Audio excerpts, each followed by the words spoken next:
Chapter 2. The Science of Deduction. We met next day as he had arranged, and inspected the rooms at No. 221B, Baker Street, of which he had spoken at our meeting. They consisted of a couple of comfortable bedrooms and a single large, airy sitting room, cheerfully furnished and illuminated by two broad windows.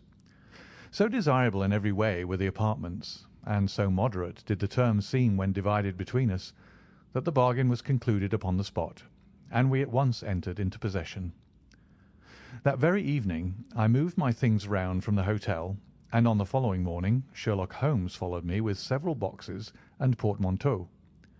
For a day or two we were busily employed in unpacking and laying out our property to the best advantage. That done, we gradually began to settle down and to accommodate ourselves to our new surroundings. Holmes was certainly not a difficult man to live with. He was quiet in his ways, and his habits were regular.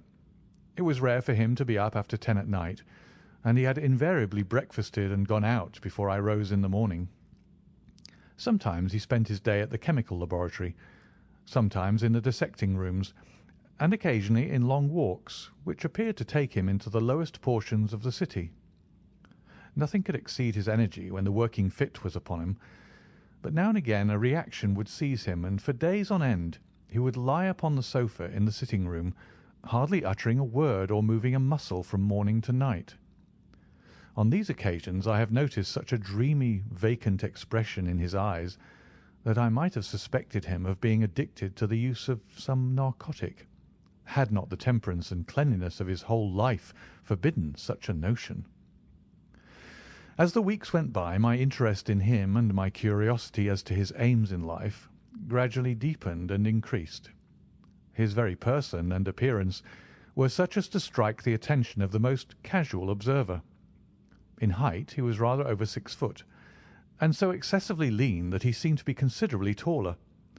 His eyes were sharp and piercing, save during those intervals of torpor to which I have alluded, and his thin, hawk-like nose gave his whole expression an air of alertness and decision. His chin, too, had the prominence and squareness which mark the man of determination. His hands were invariably blotted with ink and stained with chemicals, yet he was possessed of extraordinary delicacy of touch, as I frequently had occasion to observe when I watched him manipulating his fragile philosophical instruments. The reader may set me down as a hopeless busybody when I confess how much this man stimulated my curiosity, and how often I endeavoured to break through the reticence which he showed on all that concerned himself. Before pronouncing judgment, however, be it remembered how objectless was my life, and how little there was to engage my attention. My health forbade me from venturing out unless the weather was exceptionally genial, and I had no friends who would call upon me and break the monotony of my daily existence. Under these circumstances I eagerly hailed the little mystery which hung around my companion, and spent much of my time in endeavouring to unravel it. He was not studying medicine. He had himself, in reply to a question, confirmed Stamford's opinion upon that point. Neither did he appear to have pursued any course of reading which might fit him for a degree in science or any other recognised portal which would give him an entrance into the learned world. Yet his zeal for certain studies was remarkable, and within eccentric limits his knowledge was so extraordinarily ample and minute that his observations have fairly astounded me. Surely no man would work so hard or attain such precise information unless he had some definite end in view. Desultory readers are seldom remarkable for the exactness of their learning. No man burdens his mind with small matters unless he has some very good reason for doing so. His ignorance was as remarkable as his knowledge. Of contemporary literature, philosophy, and politics he appeared to know next to nothing. Upon my quoting Thomas Carlyle, he inquired in the naivest way who he might be and what he had done. My surprise reached a climax, however, when I found incidentally that he was ignorant of the Copernican theory and of the composition of the solar system. That any civilized human being in his 19th century should not be aware that the earth travelled around the sun appeared to be to me such an extraordinary fact that I could hardly realize it. "You appear to be astonished," he said, smiling at my expression of surprise. "Now that I do know it, I shall do my best to forget it." "To forget it?" "You see," he explained, "I consider that a man's brain originally is like a little empty attic, and you have to stock it with such furniture as you choose. A fool takes in all the lumber of every sort that he comes across, so that the knowledge which might be useful to him gets crowded out, or at best is jumbled up with a lot of other things, so that he has a difficulty in laying his hands upon it. Now the skilful workman is very careful indeed as to what he takes into his brain attic. He will have nothing but the tools which may help him in doing his work. But of these he has a large assortment, and all in the most perfect order. It is a mistake to think that the little room has elastic walls and can distend to any extent. Depend upon it, there comes a time when for every addition of knowledge you forget something that you knew before. It is of the highest importance, therefore, not to have useless facts elbowing out the useful ones." "But the solar system!" I protested. "What the deuce is it to me?" he interrupted impatiently. "You say that we go round the sun. If we went round the moon, it would not make a pennyworth of difference to me or to my work." I was on the point of asking him what that work might be, but something in his manner showed me that the question would be an unwelcome one. I pondered over our short conversation, however, and endeavoured to draw my deductions from it. He said that he would acquire no knowledge which did not bear upon his object. Therefore all the knowledge which he possessed was such as would be useful to him. I enumerated in my own mind all the various points upon which he had shown me that he was exceptionally well informed. I even took a pencil and jotted them down. I could not help smiling at the document when I had completed it. It ran in this way: Sherlock Holmes, his limits. 1. Knowledge of literature, nil. 2. Philosophy, nil. 3. Astronomy, nil. 4. Politics, feeble. 5. Botany, variable, well up in belladonna, opium, and poisons generally. Knows nothing of practical gardening. 6. Geology, practical but limited. Tells at a glance different soils from each other after he walks shown me splashes upon his trousers, and told me by their colour and consistence in what part of London he had received them. 7. Chemistry, profound. 8. Anatomy, accurate but unsystematic. 9. Sensational literature, immense. He appears to know every detail of every horror perpetrated in the century. 10. Plays the violin well. 11. Is an expert single-stick player, boxer, and swordsman. 12. Has a good practical knowledge of British law. When I got so far in my list, I threw it into the fire in despair.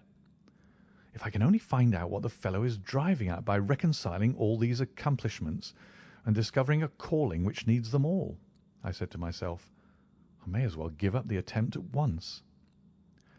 I see that I have alluded above to his powers upon the violin. These were very remarkable, but as eccentric as all his other accomplishments. That he could play pieces, and difficult pieces, I knew well, because at my request he has played me some of Mendelssohn's Lieder and other favourites. When left to himself, however, he would seldom produce any music or attempt any recognised air. Leaning back in his armchair of an evening, he would close his eyes and scrape carelessly at the fiddle which was thrown across his knee. Sometimes the chords were sonorous and melancholy. Occasionally they were fantastic and cheerful. Clearly they reflected the thoughts which possessed him, but whether the music aided those thoughts or whether the playing was simply the result of a whim or fancy was more than I could determine. I might have rebelled against these exasperating solos had it not been that he usually terminated them by playing in quick succession a whole series of my favourite airs as a slight compensation for the trial upon my patience. During the first week or so we had no callers, and I had begun to think that my companion was as friendless a man as I was myself. Presently, however, I found that he had many acquaintances, and those in the most different classes of society. There was one little sallow, rat-faced, dark-eyed fellow who was introduced to me as Mr. Lestrade, and who came 3 or 4 times in a single week. One morning a young girl called, fashionably dressed, and stayed for half an hour or more. The same afternoon brought a grey-headed, seedy visitor, looking like a Jew pedlar, who appeared to me to be much excited, and who was closely followed by a slipshod elderly woman. On another occasion an old white-haired gentleman had an interview with my companion, and on another a railway porter in his velveteen uniform. When any of these nondescript individuals put in an appearance, Sherlock Holmes used to beg for the use of the sitting-room, and I would retire to my bedroom. He always apologized to me for putting me to this inconvenience. "I have to use this room as a place of business," he said, "and these people are my clients." Again I had an opportunity of asking him a point-blank question, and again my delicacy prevented me from forcing another man to confide in me. I imagined at the time that he had some strong reason for not alluding to it, but he soon dispelled the idea by coming round to the subject of his own accord. It was upon the 4th of March, as I have good reason to remember, that I rose somewhat earlier than usual, and found that Sherlock Holmes had not yet finished his breakfast. The landlady had become so accustomed to my late habits that my place had not been laid nor my coffee prepared. With the unreasonable petulance of mankind, I rang the bell and gave a curt intimation that I was ready. Then I picked up a magazine from the table and attempted to while away the time with it, while my companion munched silently at his toast. One of the articles had a pencil mark at the heading, and I naturally began to run my eye through it. Its somewhat ambitious title was "The Book of Life," and it attempted to show how much an observant man might learn by an accurate and systematic examination of all that came in his way. It struck me as being a remarkable mixture of shrewdness and of absurdity. The reasoning was close and intense, but the deductions appeared to me to be far-fetched and exaggerated.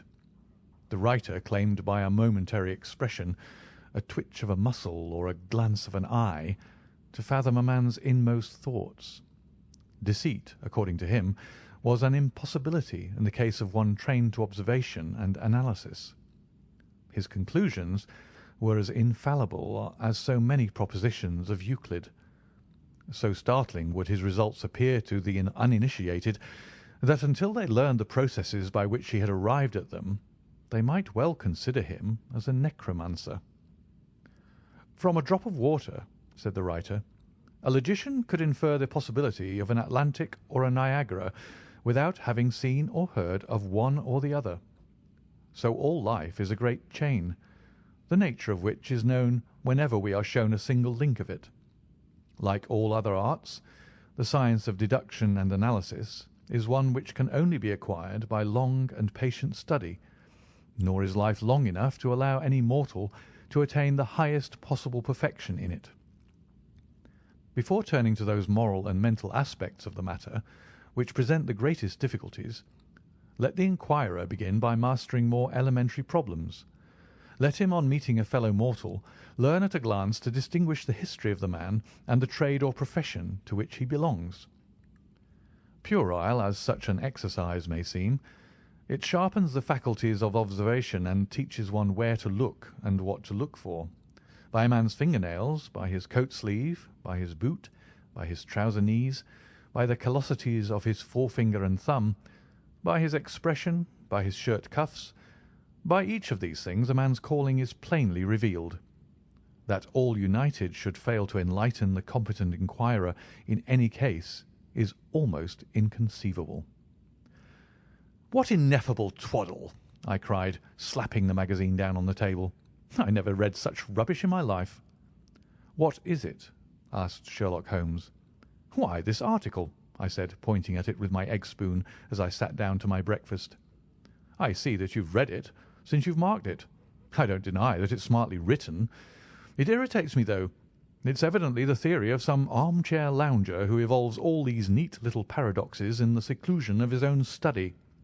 It is not practical. I should like to see him clapped down in a third-class carriage on the Underground and asked to give the trades of all his fellow travellers. I would lay 1,000 to 1 against him." "You would lose your money," Sherlock Holmes remarked calmly. "As for the article, I wrote it myself." "You?" "Yes. I have a turn both for observation and for deduction. The theories which I have expressed there, and which appear to you to be so chimerical, are really extremely practical. So practical that I depend upon them for my bread and cheese." "And how?" I asked involuntarily.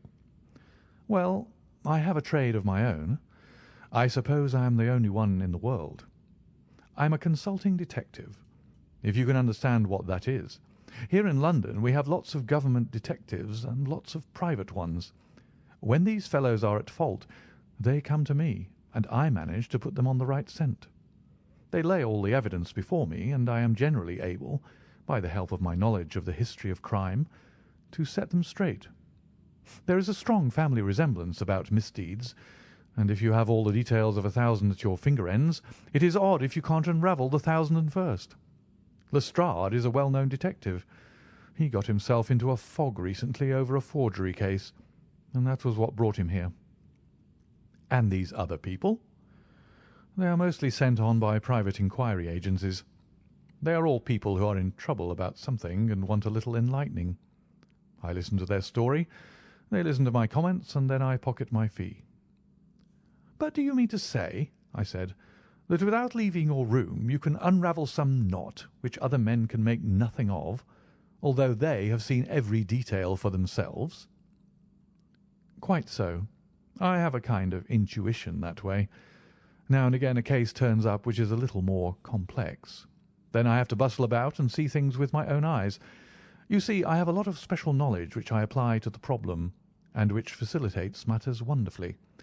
Those rules of deduction laid down in that article which aroused your scorn are invaluable to me in practical work.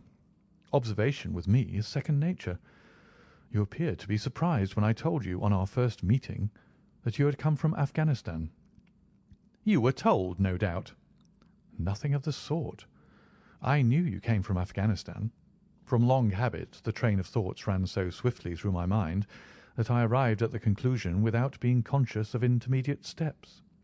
There were such steps, however. The train of reasoning ran, 'Here is a gentleman of a medical type, but with the air of a military man. Clearly an army doctor, then.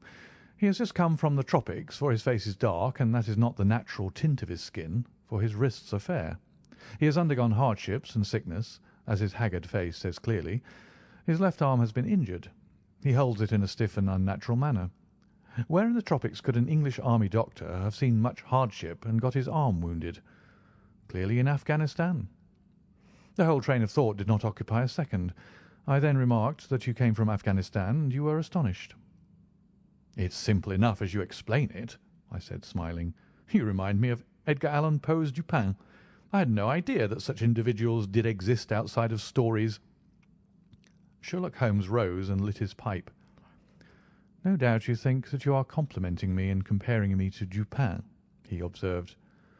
"Now, in my opinion, Dupin was a very inferior fellow. That trick of his of breaking in on his friend's thoughts with an apropos remark after a quarter of an hour's silence is really very showy and superficial. He had some analytical genius, no doubt, but he was by no means such a phenomenon as Poe appeared to imagine." "Have you read Gaboriau's works?" I asked. "Does Lecoq come up to your idea of a detective?" Sherlock Holmes sniffed sardonically. "Lecoq was a miserable bungler," he said in an angry voice. "He had only one thing to recommend him, and that was his energy. That book made me positively ill. The question was how to identify an unknown prisoner. I could have done it in 24 hours. Lecoq took 6 months or so. Might be made a textbook for detectives to teach them what to avoid." I felt rather indignant at having two characters whom I had admired treated in this cavalier style. I walked over to the window and stood looking out into the busy street. "This fellow may be very clever," I said to myself, "but he's certainly very conceited." "There are no crimes and no criminals in these days," he said querulously. "What is the use of having brains in our profession? I know well that I have it in me to make my name famous. No man lives or has ever lived who has brought the same amount of study and of natural talent to the detection of crime which I have done. And what is the result? There is no crime to detect, or at most some bungling villainy with a motive so transparent that even a Scotland Yard official can see through it." I was still annoyed at his bumptious style of conversation. I thought it best to change the topic. "I wonder what that fellow is looking for?" I asked, pointing to a stalwart, plainly dressed individual who was walking slowly down the other side of the street, looking anxiously at the numbers. He had a large blue envelope in his hand and was evidently the bearer of a message. "You mean the retired sergeant of marines?" said Sherlock Holmes. "Brag and bounce," I thought to myself. "He knows that I cannot verify his guess." The thought had hardly passed through my mind when the man whom we were watching caught sight of the number on our door and ran rapidly across the roadway. We heard a loud knock, a deep voice below, and a heavy step ascending the stair. "For Mr. Sherlock Holmes," he said, stepping into the room and handing my friend the letter. Here was an opportunity of taking the conceit out of him. He little thought of this when he made that random shot. "May I ask, my lad," I said in the blandest voice, "what your trade may be?" "Commissionaire, sir," he said gruffly. "Uniform away for repairs." "And you were?" I asked with a slightly malicious glance at my companion. "A sergeant, sir. Royal Marine Light Infantry, sir. No answer? Right, sir?" He clicked his heels together, raised his hand in a salute, and was gone. End of chapter 2.